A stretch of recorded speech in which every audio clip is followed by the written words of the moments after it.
Hurricane Melissa blows into Jamaica with historic winds and surf, but it's bluster from a vacationing U.S. influencer getting people up in arms. I'll explain. Plus, most Americans agree with President Trump's immigration plan, but could internal DHS drama derail the record-setting deportations? And keeping up with Kim Kardashian, the reality star gives an update after her scary brain aneurysm diagnosis. Those stories and more today, Wednesday, October 29th. I'm Caitlin Becker, and this is the New York Postcast. Hurricane Melissa tore across Jamaica Tuesday, the worst storm seen on the island since record-keeping began in 1850. The Category 5 storm came packing. We're talking sustained winds, not just gusts, of 185 miles per hour, 3 feet of rain, and a predicted storm surge of up to 13 feet. That is insane. Flooding and power outages have been widespread. Roofs have been ripped off. Lives have been lost. We don't even have a total count yet. What's also insane, a moronic wannabe influencer who bragged about flying to Jamaica just hours before Melissa made landfall. Hannah Grubbs posted a bunch of just absurd videos to Instagram boasting about riding out the storm from her resort in Negril. Now, an on-the-ground look at the storm is not in and of itself absurd. It's what she was saying. Grubbs whined about it ruining her vacation. Now, as you might expect, she was swiftly blasted by commenters pointing out that her holiday without the sun is nothing compared to the death and destruction Melissa is sure to cause for locals who didn't and don't have the money to leave. And others pointed out that she was taking resources from people who could really use it, especially given that she flew into Jamaica knowing full well that this massive hurricane had the island country in its sights. Now, the United Nations, which says for Jamaica it will surely be the, quote, storm of the century, has already launched a sea lift operation to deliver aid to the island. You know, many scientists believe that super strong hurricanes like Melissa are the result of climate change. But one of the loudest voices of climate doom and gloom is changing his tune. Microsoft co-founder Bill Gates has spent years warning of the dire impacts of rising global temperatures, but now he says it will, quote, not lead to humanity's demise. So, okay, I guess that's something? Gates wrote a lengthy blog post urging people to move on from the doomsday outlook. Mind you, he himself has sunk billions of his own fortune into the cause.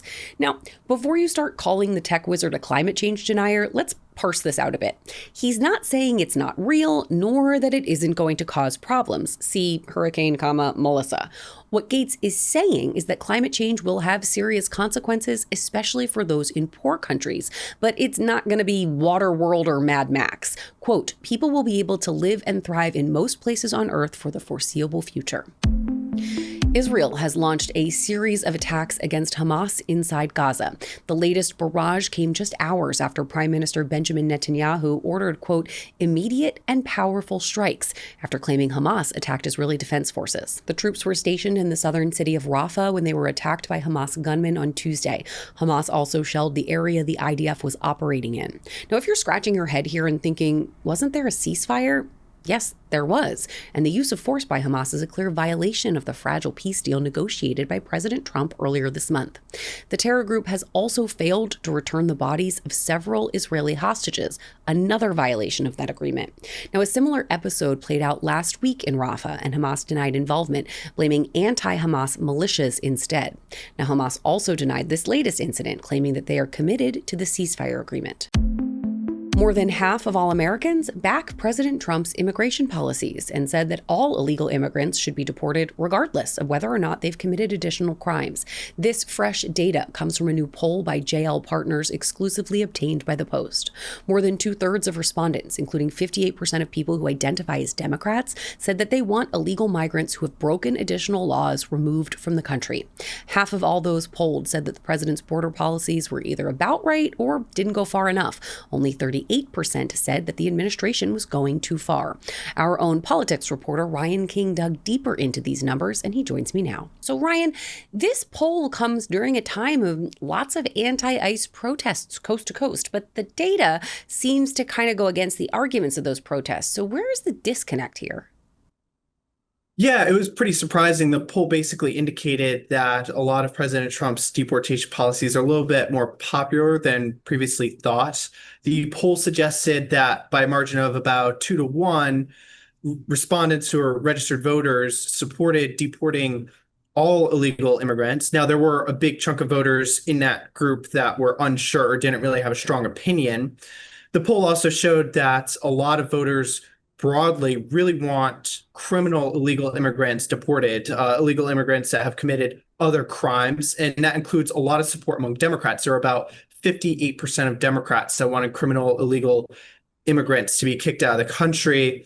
And then overall, half of respondents said that they either like President Trump's policies or want to go even further. And that was a much larger response than people opposed to his policies. So it certainly indicates that President Trump's immigration policies are pretty popular despite some of the really impassioned protests that we've been seeing against them.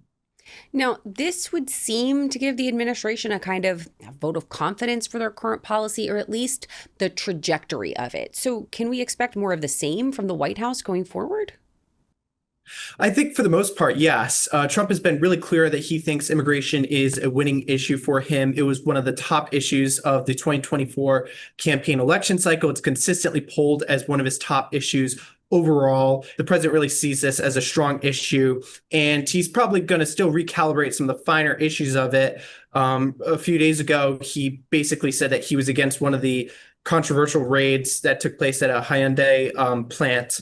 So I think we can expect some recalibration of some of the finer details of this. But I think overall, the president's planning to carry forward with what he's been doing on immigration. Now, let's talk about the agency that's handling all of this. We've got some reporting about a rift within the Department of Homeland Security over the issue. DHS Secretary Kristi Noem wants to broaden the scope of deportations, with Border Czar Tom Homan, who wants to focus more on the worst of the worst, kind of pointing to what you said the data was pointing to in that poll, that most people think that illegal immigrants who commit crimes are the ones that need to be focused on first. So what's the latest on the friction there, and how do you see it playing out? Yeah, so we've seen reports of a bit of a shakeup within some of the various immigration enforcement agencies.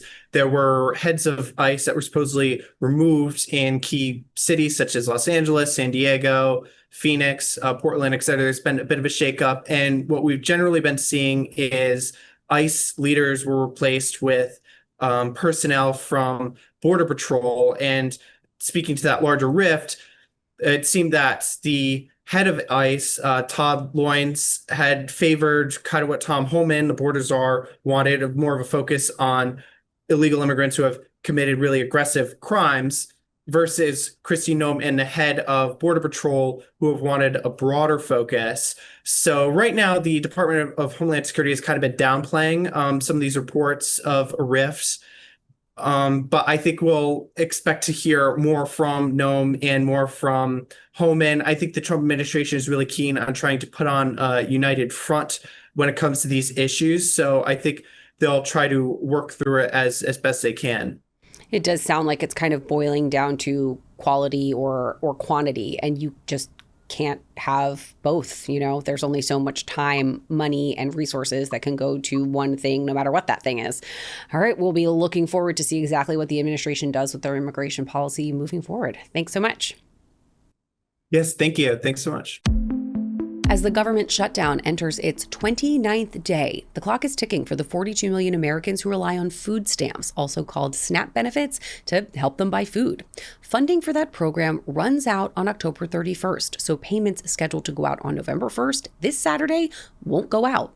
Funding for the program has become a pressure point during shutdown negotiations because opening the government means these benefits continue uninterrupted for the families that rely on them. Senate Majority Leader John Thune spoke exclusively to the Post about it.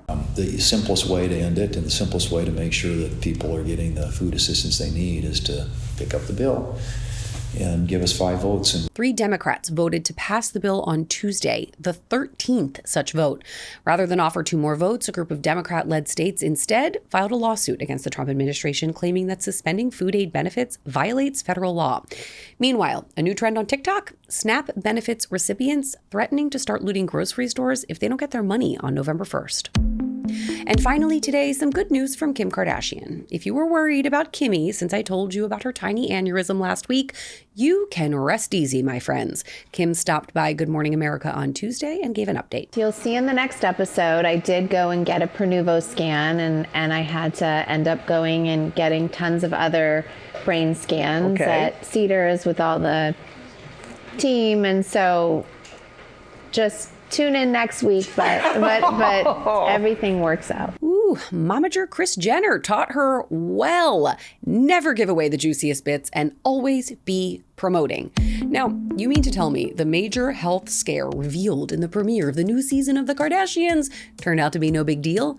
Are you insinuating that the drama might have been amped up for the show? I will not believe it. Well, any drama on this show is the real deal, my friends. So don't forget, like and follow the New York Postcast wherever you get your podcasts and on YouTube. And I'll see you tomorrow.